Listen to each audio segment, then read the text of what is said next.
रखें अंबर gold TMT बार। Headlines के प्रायोजक हैं डाइजन टैबलेट, एसिडिटी या गैस से जल्द आराम, सिर्फ ₹1.46 में।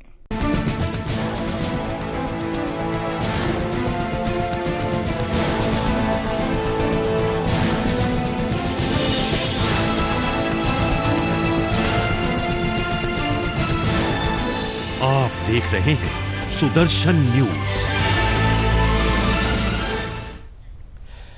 नमस्कार, बहुत स्वागत है आप सभी का अपने उत्तराखंड में। मैं हूं आपके साथ संभव गुप्ता और इस बुलेटिन में हम सबसे पहले बात करेंगे खबर उत्तराखंड के देहरादून से, जहां पर उत्तराखंड के मुख्यमंत्री पुष्कर सिंह धामी ने हरेला पर्व को लेकर प्रदेशवासियों को शुभकामनाएं दी। सीएम धामी ने हरेला पर्व के अवसर पर वन विभाग द्वारा आयोजित वृक्षारोपण कार्यक्रम को संबोधित किया। उन्होंने कहा कि देहरादून को क्लीन सिटी, ग्रीन सिटी बनाने का अभियान शुरू किया गया और संस्थाओं की ओर से वृक्षारोपण का कार्यक्रम संचालित किया जा रहा है और ये कार्यक्रम अगले 1 महीने तक चलेगा। और साथ ही साथ सीएम धामी ने हरेला उत्सव के मौके पर वन विभाग द्वारा आयोजित वृक्षारोपण कार्यक्रम में पौधारोपण किया। इस दौरान सीएम धामी ने कहा कि पौधे के संरक्षण और संवर्धन की हम सभी को जिम्मेदारी लेनी होगी। और साथ ही सीएम धामी ने यह भी कहा, हम सभी की जिम्मेदारी है और इस जिम्मेदारी का सभी को निष्ठा के साथ निर्वहन करना है। हरेला पर्व को लेकर मुख्यमंत्री पुष्कर सिंह धामी ने कहा, जो भी इस हरेला में वृक्षारोपण करे उसे सिर्फ वृक्षारोपण तक ही नहीं बल्कि उस पौधे के संरक्षण और संवर्धन की भी जिम्मेदारी लेनी होगी, जिससे पर्यावरण का भी संरक्षण हो सके। और आपको बता दें कि प्रदेश भर में आज से ही हरेला पर्व जो कि मनाया जा रहा है और ये आगामी 1 महीने तक चलता रहेगा। इस हरेला पर्व पर जन सहभागिता बढ़ सके, इसके लिए सरकारी विभागों के साथ साथ सभी व्यक्तियों को भी इस पर्व पर जोड़ने की भी सरकार की तरफ से अपील की गई है। और साथ ही साथ कांवड़ यात्रा में आ रहे यात्रियों से भी प्रति व्यक्ति एक पौधा लगाने की अपील भी मुख्यमंत्री ने की है।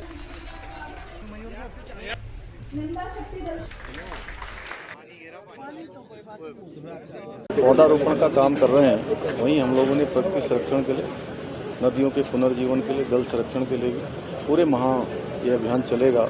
और जो हमारी कांवड़ यात्रा चल रही है, उस कांवड़ यात्रा में भी हमने ग्रीन कांवड़, क्लीन कांवड़ का नाम दिया है। वहाँ पर भी हमारे वन विभाग के द्वारा उनको पौधे दिए जाएंगे, जो अपने अपने स्थानों पर ले जाकर सारे कांवड़ के लोग उसको वृक्षारोपण को करेंगे। जहाँ एक तरफ हम आज ये हमारा पर्व हरेला मना रहे हैं, वहीं हम आज संकल्प भी ले रहे हैं कि हम प्रकृति का संरक्षण करेंगे, प्रकृति के संवर्धन के लिए काम करेंगे और जो भी प्राकृतिक रूप से हो सकता है उन सभी में अपना योगदान देंगे। खबर उत्तराखंड के देहरादून से, जहां पर कोविड को कम करने में वैक्सीन का हाथ रहा और लोगों को वैक्सीनेशन के बाद कोविड से लड़ाई लड़ने में काफी फायदा हुआ, जिसका असर ये हुआ कि देश में कोविड जैसी महामारी अब कम हो गई है। हालांकि अभी देश से कोविड खत्म नहीं हुआ। वहीं अब केंद्र सरकार की ओर से जो बूस्टर डोज 60 साल से ऊपर के लोगों को लगाने की बात की जा रही थी, वहीं अब सरकार ने बूस्टर डोज 18 साल से ऊपर के युवाओं को भी लगाने के लिए फ्री सुविधाएं दी। ये बूस्टर डोज आज से जो कि लगनी शुरू हो गई। वहीं आपको बता दें कि दून अस्पताल के सीएमएस केसी पंत ने कहा कि जहां कोविड लड़ाई में वैक्सीनेशन ने काफी हद तक लोगों को बचाया और साथ ही अब केंद्र सरकार के आदेश के अनुसार बूस्टर डोज 75 दिन तक मुफ्त लगाई जाएगी। इस डोज से लोगों को कोविड जैसी बीमारी से लड़ने में फायदा मिलेगा। वहीं दूसरी तरफ उन्होंने ये भी बताया, अभी जिले में कोविड के मरीज आ रहे हैं और दून अस्पताल में भी 2 पेशेंट भर्ती किए गए। हालांकि अभी उनकी स्थिति कोई खतरनाक नहीं है, वो जल्दी ठीक होकर घर चले जाएंगे। लेकिन लोगों को भी अभी भी यहाँ पर सैनिटाइजर और सोशल डिस्टेंसिंग के साथ मास्क का उपयोग करना जरूरी है। वहीं उन्होंने जनता से अपील की, इस बूस्टर डोज को लगाने में भी सरकार की सहायता करें और 100% लोग इस डोज को जरूर लगवाएं।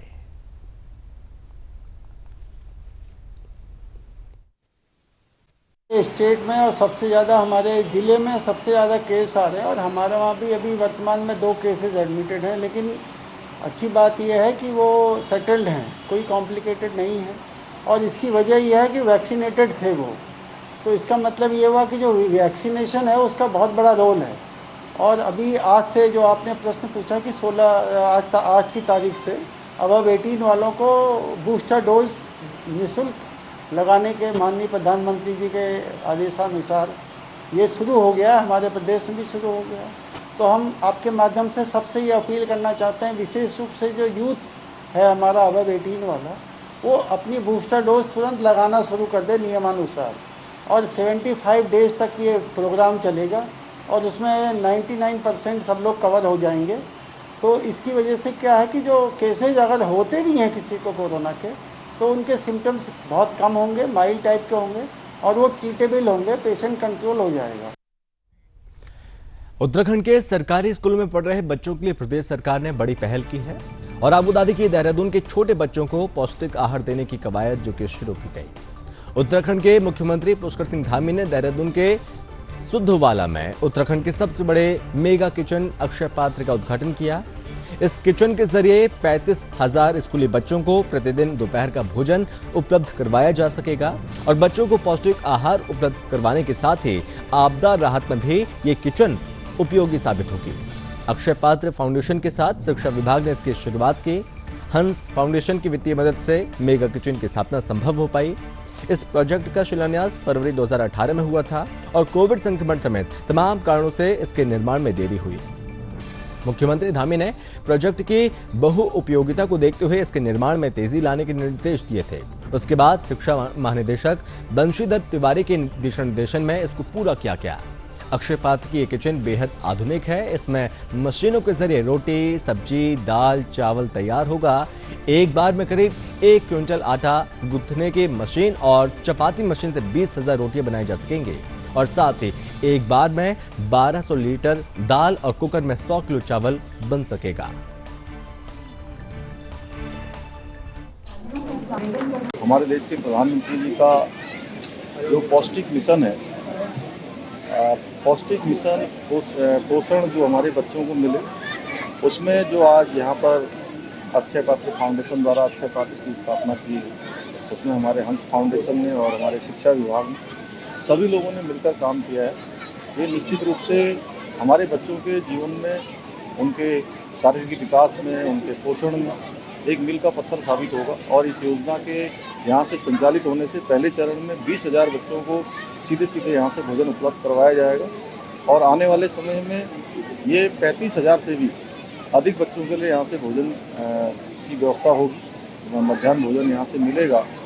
अभी गदरपुर में ये पहले से ही वहाँ पर अक्षय पात्र योजना चल रही है, अक्षय पात्र स्थापित है। अनेकों स्थानों पर भी जो मैदानी क्षेत्र हैं, यहाँ पर आवागमन की अच्छी सुविधा है।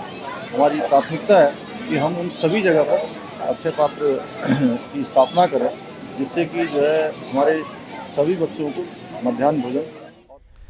उत्तराखंड शासन से बड़ी खबर सामने आ रही है और आबू धाबी के देहरादून जिले के जिलाधिकारी और साथ ही एसएसपी का तबादला हो गया।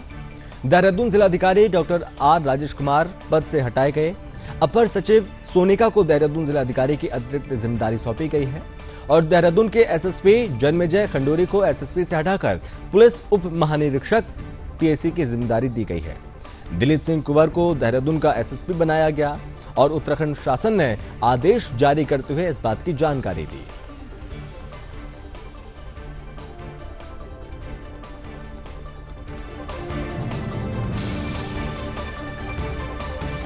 और अब खबर उत्तराखंड के टेहरी से, जहां पर नई टेहरी में हरेला पर्व बड़े ही धूमधाम और उत्साह के साथ मनाया गया।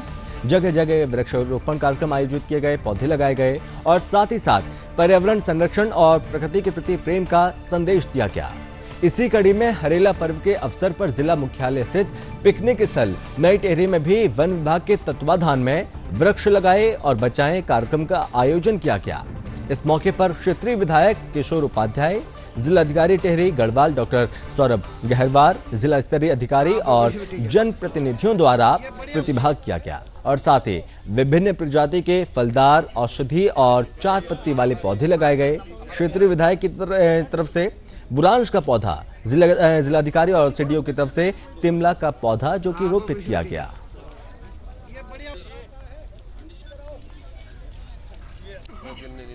जैसे अभी तो मुझे 1 दिन हुआ है यहाँ पे। मेरा प्लान ये है कि हम जितने भी हमारे ऐसे आपदा प्रभावित क्षेत्र हैं या जहाँ पर क्रिटिकल जोन्स हैं, उनमें हमारी जो सुविधाएं हैं वो बेहतर से बेहतर मैनेज हो सकें। हमारा, जैसे आपने कल बताया, पूछा हमसे डीओसी के बारे में, वहाँ पर हमने ये कोशिश की कि जो भी संबंधित अधिकारी है उसको हमने कॉल लगाया और उन्होंने त्वरित रूप से हमें उसका जवाब दिया है और वहाँ पर क्या सुविधाएं या क्या कार्य किए जा रहे हैं उसके संबंध में भी उन्होंने हमें अवगत कराया। तो आपदा कंट्रोल रूम का निरीक्षण से हमें यही पता चला कि सारे अधिकारी हमारे सही से कार्य कर रहे हैं। मानवता के कल्याण के लिए, खाली हम लोगों के या उत्तराखंड के नहीं बल्कि पूरे विश्व के कल्याण के लिए। जब हम कहते हैं कि वनस्पतिया शांति, तो वनस्पतियाँ भी जो है उनमें शांति का प्रादुर्भाव हो और वो हम उनकी आराधना करते हैं, पूजा करते हैं। जिस भावना से हम उनकी पूजा कर रहे हैं उस भावना से वो हम पर आशीर्वाद रखें। और ये अच्छी बात है कि हरेला को एक नए स्वरूप में कि हम वृक्षारोपण कर सकें। जो क्लाइमेट चेंज है और जो ग्लोबल वार्मिंग है, हिमालय उसमें भारत की रक्षा कर सकता है, मानवता की रक्षा कर सकता है। उसको इस विशद रूप से कि कल जो है जो हमारे तटवर्ती जो भाग हैं और बहुत से देश हैं जिसमें जापान भी शामिल है, जिसमें अमेरिका भी शामिल है, अगर हमने हिमालय को बचा करके नहीं रखा ढंग से तो मेरे ख्याल से ये भविष्य में कहीं हमको दिखाई नहीं देंगे, ये जल के अंदर होंगे। तो वनस्पतियाँ उस सब की रक्षा कर सकती हैं, क्लाइमेट चेंज से भी रक्षा कर सकती हैं और ग्लोबल वार्मिंग से भी रक्षा कर सकती हैं। तो मैं बहुत बधाई देता हूँ यहाँ पर हमारे जिलाधिकारी से लेकर के जितने लोग जिला भारतीय जनता पार्टी के हमारे अध्यक्ष, जितने हमारे कार्यकर्ता और जितने बच्चे यहाँ पर। और अब खबर उत्तराखंड से ही, जहां पर मौसम विभाग ने भारी बारिश को लेकर अलर्ट जारी किया है। और आबू धाबी के मौसम विज्ञान विभाग की ओर से जहां पर 19 जुलाई को कुमाऊं मंडल के जिलों और इससे लगते गढ़वाल मंडल के जिलों में भारी से भारी बारिश की चेतावनी जारी की गई है। इसको देखते हुए सचिवालय स्थित राज्य आपातकालीन परिचालन केंद्र की ओर से सभी जिलाधिकारियों को पत्र लिखकर दिशा निर्देश जारी किए गए। राज्य आपातकालीन परिचालन केंद्र के संयुक्त सचिव और ड्यूटी ऑफिसर जयलाल शर्मा की ओर से जिलों को जारी पत्र में कहा गया कि संभावित आपातकालीन स्थिति को देखते हुए हर स्तर पर सावधानी, सुरक्षा और आवागमन में नियंत्रण बरता जाए और सभी विभागों के अधिकारी आपस में समन्वय बनाएं। इस दौरान आपदा प्रबंधन IRS प्रणाली के नामित सभी अधिकारी और विभागीय नोडल अधिकारी हाई अलर्ट पर रहेंगे। आबू धाबी की NH लोनिवी और PMGSY ADB BRO WUB इसी के साथ CPWD विभाग किसी भी मोटर मार्ग के बाधित होने पर तत्काल उसे खोलने की कार्रवाई करेंगे। और इसके अलावा सभी राजस्व उप निरीक्षक, ग्राम विकास अधिकारी, ग्राम पंचायत अधिकारी अपने अपने क्षेत्रों में बने रहेंगे और सभी चौकी, थाने आपदा संबंधी उपकरणों और वायरलेस सहित हाई अलर्ट पर रहेंगे। वहीं आबू धाबी की आपदा की दृष्टि से अगर कोई फंस जाता है तो जिला प्रशासन की ओर से उसको खाने और पीने, मेडिकल की व्यवस्था जरूर दी जाएगी।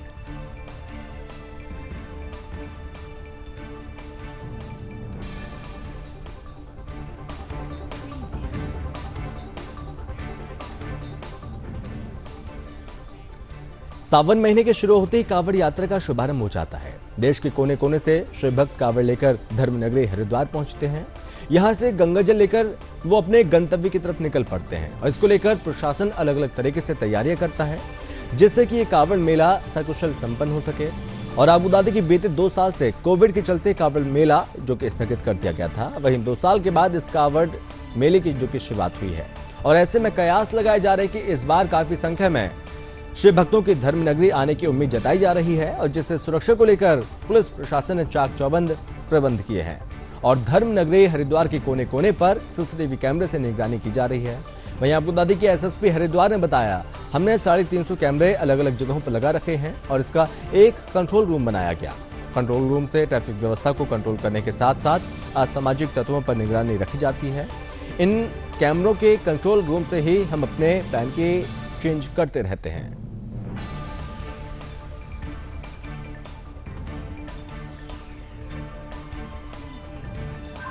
हमारे पूरे मेला क्षेत्र और पूरे जनपद में लगभग 350 कैमरे हैं जिनका फीड हमारे यहाँ पर इस पे कंट्रोल रूम में रहता है।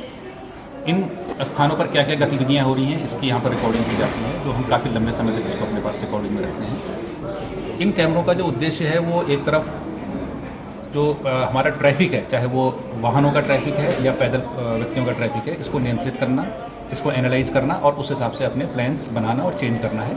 साथ साथ असामाजिक और आपराधिक तत्वों पर भी इसके माध्यम से नजर रखते हैं। यदि कोई व्यक्ति कोई आपराधिक गतिविधि करके यहाँ से भाग भी जाता है और उसकी हमारे पास रिकॉर्डिंग है तो हम भविष्य में भी उसके खिलाफ यहाँ से कार्रवाई करते रहते हैं। हमारे पास 150 पॉइंट्स ऐसे भी हैं जहाँ पर हमारा PA सिस्टम है, यानी पब्लिक एड्रेस सिस्टम है, जो कि IP बेस्ड है। IP बेस्ड में हमारे पास एक इंडिविजुअल, हम किसी विशेष कैमरे पे देखकर उस पॉइंट पर जो हमारा स्पीकर लगा हुआ है उस पर हमको यहाँ से निर्देश जारी कर सकते हैं।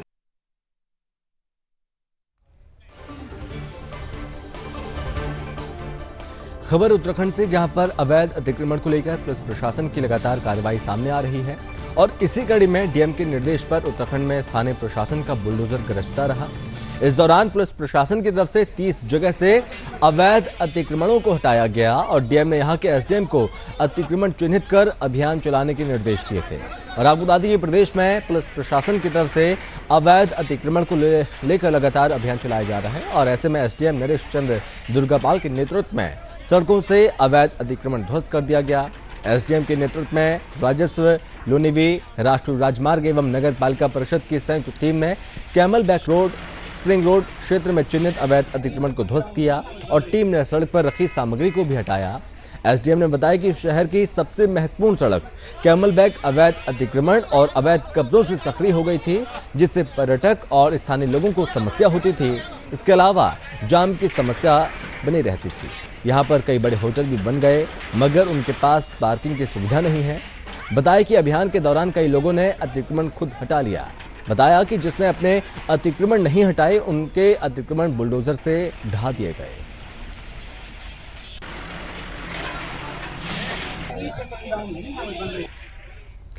और खबर उत्तराखंड से ही, जहां पर कांवड़ मेले की शुरुआत विधिवत रूप से हो चुकी है और जिसके चलते स्वास्थ्य विभाग भी लगातार अलर्ट मोड पर नजर आ रहा है। स्वास्थ्य विभाग की तरफ से कांवड़ियों की सुविधा के लिए हरिद्वार कांवड़ मेला क्षेत्र में 20 अस्थायी चिकित्सा केंद्रों को स्थापित किया गया, जो कि हरिद्वार पहुंचने वाले कांवड़ियों को अपनी सेवाएं प्रदान करेंगे। स्वास्थ्य विभाग की ओर से अस्थायी चिकित्सा केंद्र के साथ साथ स्थायी सरकारी चिकित्सालय के अलावा आधा दर्जन से ज्यादा निजी हॉस्पिटल भी अपनी सेवाएं कांवड़ मेले में प्रदान कर रहे हैं। इस मौके पर चिकित्सा अधिकारी डॉक्टर नरेश चौधरी ने कहा कि चिकित्सा केंद्र का उद्घाटन जिलाधिकारी ने किया और साथ ही उन्होंने कहा कि हमारे पास पूर्ण रूप से 24 घंटे तैनात डॉक्टर हैं। इसके अलावा मोटरसाइकिल एम्बुलेंस भी कांवड़ मेला क्षेत्र में चलाई जा रही है और हर चिकित्सा शिविर पर एम्बुलेंस के माध्यम से गंभीर स्थिति को देखते हुए श्रद्धालुओं को रेफर करने के लिए कई अस्पताल मौजूद हैं। जो भी कांवड़िया श्रद्धालु हरिद्वार पहुंच रहे हैं उनके स्वास्थ्य के लिए किसी भी तरह की कोई परेशानी न हो, इसके लिए स्वास्थ्य विभाग लगातार कार्य कर रहा है।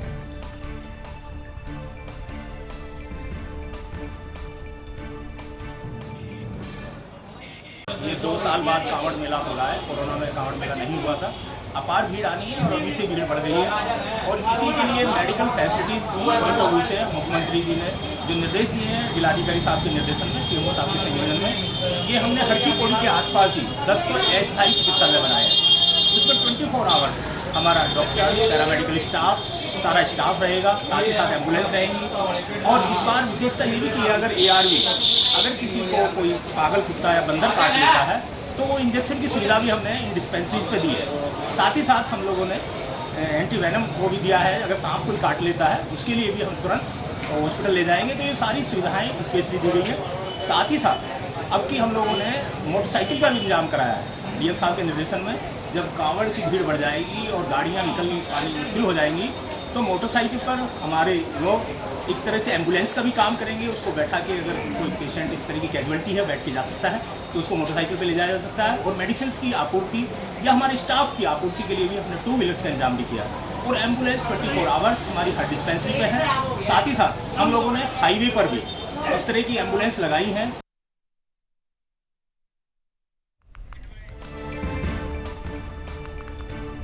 खटीमा की पीलीभीत रोड पर शिव कॉलोनी में अनधिकृत रूप से चल रहे निजी नशा मुक्ति केंद्र को प्रशासन की टीम ने जांच के दौरान सील किया।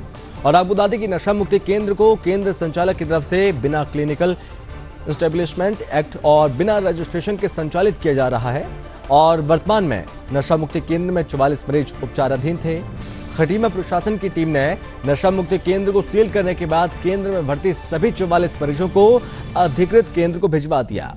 गौरतलब है कि ऊधम सिंह नगर जिले के किप्छा में बीते दिन अनधिकृत रूप से चल रहे नशा मुक्ति केंद्र में एक मरीज की संदिग्ध मौत हो गई थी, जिसके बाद प्रशासन ने जहां उस केंद्र को जांच के दौरान सील कर दिया, वहीं जिला प्रशासन के निर्देश पर जिले भर में अनधिकृत रूप से चल रहे नशा मुक्ति केंद्रों के खिलाफ प्रशासनिक टीम द्वारा जांच अभियान चलाया जा रहा है।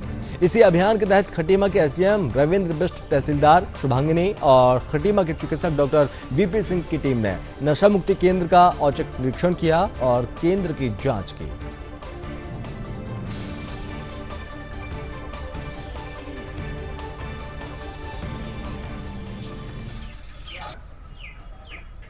के पास ना तो क्लिनिकल एस्टेब्लिशमेंट एक्ट के अंदर रजिस्ट्रेशन था और ना कोई कंपिटेंट डॉक्टर जिनकी देखरेख में मरीजों का इलाज होता है वो यहाँ पर था।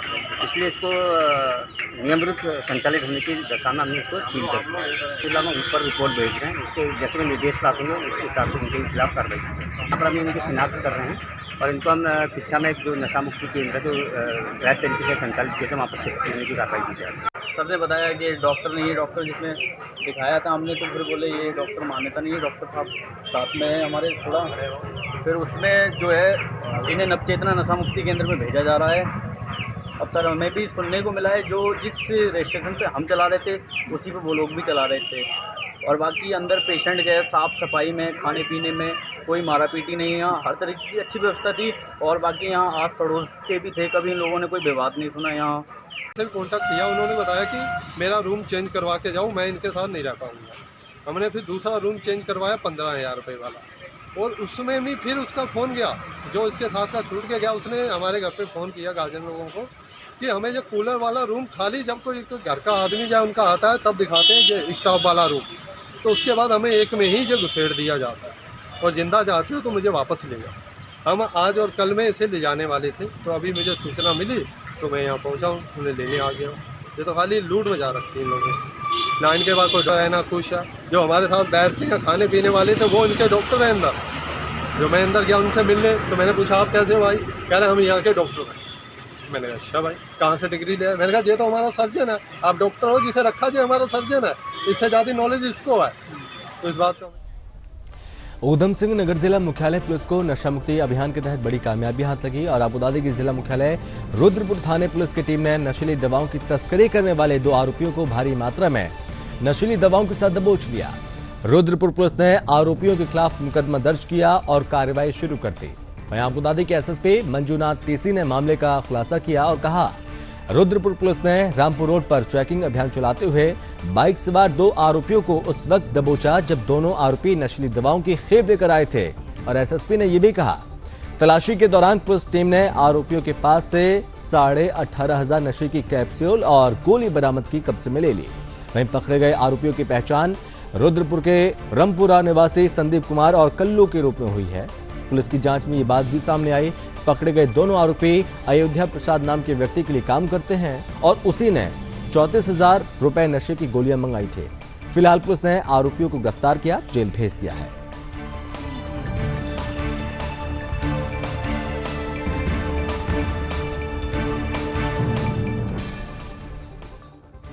आज हमारा नशे के विरुद्ध का जो जंग छेड़े है हमने, उसकी जो एफर्ट्स में हमारे को बहुत अच्छी सफलता मिली है, जहां पर हमारी टीम को एक कुल मिला के 2 अभियुक्त पकड़े गए हैं और उनसे हमें 18,448 विभिन्न प्रकार की नशीले कैप्सूल्स का हमें बरामदगी हुआ है। इसमें हैरतन बात यह है कि जो 2 लोग ला रहे थे वो दोनों जो है इनको डिस्ट्रीब्यूट करने ला रहे थे और ये किसी एक और बंदे के कहने पर ला रहे थे। वो है अयोध्या राम पूर्व में शराब की तस्करी करता था, लेकिन अभी जो है नशे की तस्करी में इन्वॉल्व हो गया है।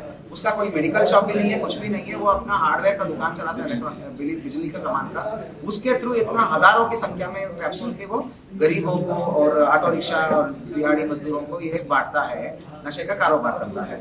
हमने इस बार वो अयोध्या प्रसाद को भी मुलजिम बनाया है, उसको यहाँ पे दबिश दी जा रही है, ये उसको वांटेड बनाया है इसी मुकदमे में। उसकी संपत्ति का जब्तीकरण और संपत्ति का ध्वस्तीकरण का भी कार्रवाई करेंगे एनडीपीएस की सेक्शन 29 के तहत। इसके अलावा इसमें पहली बार ये हुआ है, हमने मेडिकल स्टोर ओनर को भी मुलजिम बनाया है, शुभम मेडिकल स्टोर है बरेली का, उसके यहाँ पे भी दबिश दिया है, वो अभी वो फरार चल रहा है, उसको भी हम गिरफ्तारी करेंगे और उसकी लाइसेंस का निरस्तीकरण का कार्रवाई और उसका भी कार्रवाई करेंगे कि कोई और मतलब प्रिवेंटिव सेक्शंस में उसकी भी संपत्ति जब्तीकरण का कार्रवाई हम शुरू करेंगे। ऊधम सिंह नगर के जिला मुख्यालय रुद्रपुर में अघोषित विद्युत कटौती के कारण आम जनता को खासी दिक्कतों का सामना करना पड़ रहा है और भीषण गर्मी है। भीषण गर्मी में विद्युत कटौती के कारण जनता को काफी परेशानी का सामना करना पड़ता है। स्थानीय जनप्रतिनिधियों ने लगातार अघोषित विद्युत कटौती बंद किए जाने की मांग को लेकर आंदोलन किए जा रहे हैं और इसी कड़ी में जिला मुख्यालय रुद्रपुर के भाजपा विधायक शिव अरोड़ा ने विद्युत विभाग के अधिकारियों के साथ बैठक की और विद्युत कटौती बंद किए जाने को लेकर चर्चा की। विद्युत कटौती के मामले में विधायक शिव अरोड़ा ने अधिकारियों के साथ बैठक करने के बाद उम्मीद जाहिर की कि जनता को विद्युत कटौती की समस्या से निजात मिलेगी। इस बैठक में बिजली कटौती को लेकर विधायक शिव अरोड़ा ने बिजली विभाग के अधिकारियों को फटकार लगाते हुए कहा कि जल्द से जल्द व्यवस्था को सुधारा जाए और साथ ही उन्होंने ये भी कहा कि गर्मी को देखते हुए एक समय निर्धारित किया जाए। और बीजेपी विधायक ने यह भी कहा कि शहरी और ग्रामीण क्षेत्रों में बिजली कटौती की समय सीमा निर्धारित कर जनता को सूचना दी जानी चाहिए।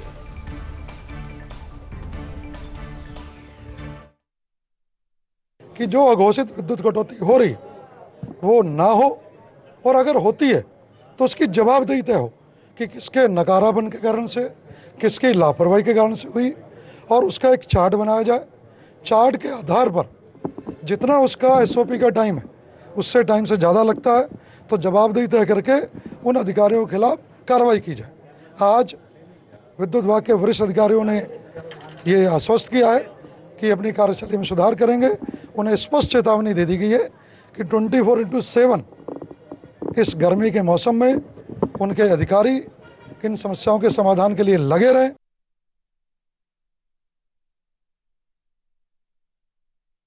रामनगर में उस वक्त हड़कंप मच गया जब देरा थाने क्षेत्र के ग्राम मलधनचौड़ के पास पटरानी के जंगल में एक अज्ञात व्यक्ति का शव मिला और जिसके बाद स्थानीय लोगों ने मामले की सूचना पुलिस को दी। वहीं मौके पर पहुंची पुलिस ने मामले को दर्ज किया, शव को पोस्टमार्टम के लिए अस्पताल भेज दिया। इस मामले में थानेदार अरुण कुमार सैनी ने कहा कि मृतक की शिनाख्त नरेश के रूप में हुई है जो यूपी के रहने वाला है। उन्होंने बताया कि इस मामले में मृतक के परिजनों को सूचना दे दी गई। फिलहाल मामले में आगे की कार्रवाई जारी है।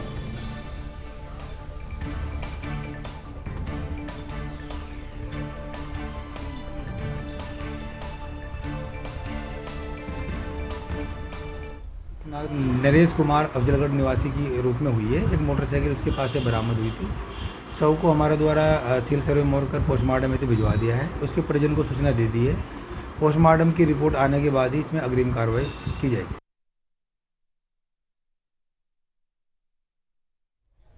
उत्तराखंड के लोक पर्व हरेला के तहत हो रहे वृक्ष पौधारोपण कार्यक्रम का पौड़ी विधायक राजकुमार पौड़ी ने शुभारंभ किया और इस दौरान पौड़ी के डीएम डॉक्टर विजय कुमार जोगदंडे, जिला पंचायत अध्यक्ष शांति देवी, नगर पालिका अध्यक्ष यशपाल बेनाम सहित वन विभाग के कर्मचारी और अन्य लोग यहां पर शामिल हुए। सभी ने लोक पर्व हरेला के उपलक्ष्य में पौड़ी के हनुमान मंदिर के पास पौधारोपण किया और इस दौरान विधायक राजकुमार पौड़ी ने विधानसभा वासियों से हरेला पर्व पर ज्यादा से ज्यादा पौधे लगाने के। डीएम डॉक्टर विजय कुमार जोगदंडे ने कहा कि पौधों को लगाने के बाद उनकी देखभाल करना भी हमारा परम कर्तव्य है और जब पौधों की देखभाल होगी तभी आगे चलकर ये विशाल पेड़ का रूप लेंगे और साथ ही हमारे पर्यावरण को शुद्ध रखने में सहायक सिद्ध होंगे। पूरे जनपद में वन विभाग के माध्यम से 1 लाख पौधारोपण का हमने लक्ष्य निर्धारित किया है। इसमें विभिन्न विभागों का भी सहयोग प्राप्त किया जाएगा। इसके लिए समीक्षा बैठक हमने जो है कल ही संपन्न कराई है। इसके साथ साथ में प्रत्येक विकास खंड में 1000 बीज बम तैयार किए जाएंगे जो विकास खंडवार उसका प्रयोग किया जाएगा और उस बीज बम अभियान के तहत वृक्षारोपण का भी हमने नया संकल्प जो है इस बार लिया है। 15,000 बीज बम तैयार करने का निर्णय लक्ष्य जो हमने निर्धारित किया था इनको और सभी विकास खंडों में विभिन्न कार्यक्रम किए जाएंगे जिसमें विभिन्न जनप्रतिनिधियों का प्रतिभाग उसमें शामिल किया जाएगा। ब्लॉक प्रमुख से लेकर वहाँ के जो ग्राम पंचायत के प्रधान होंगे और वहाँ के क्षेत्रीय विधायक गण होंगे उनके साथ मिलकर यह अभियान को संपन्न किया जाएगा। मैं उम्मीद करता हूँ इस वर्ष का जो हरेला पर्व होगा वो हमारी संस्कृति और हमारी जो प्रकृति है इसको बढ़ाने में हमको मददगार साबित होगा और पर्यावरण रक्षा।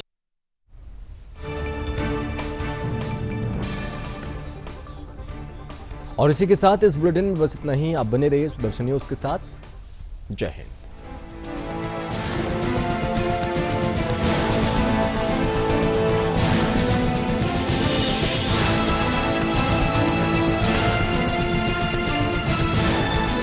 आप देख रहे हैं सुदर्शन।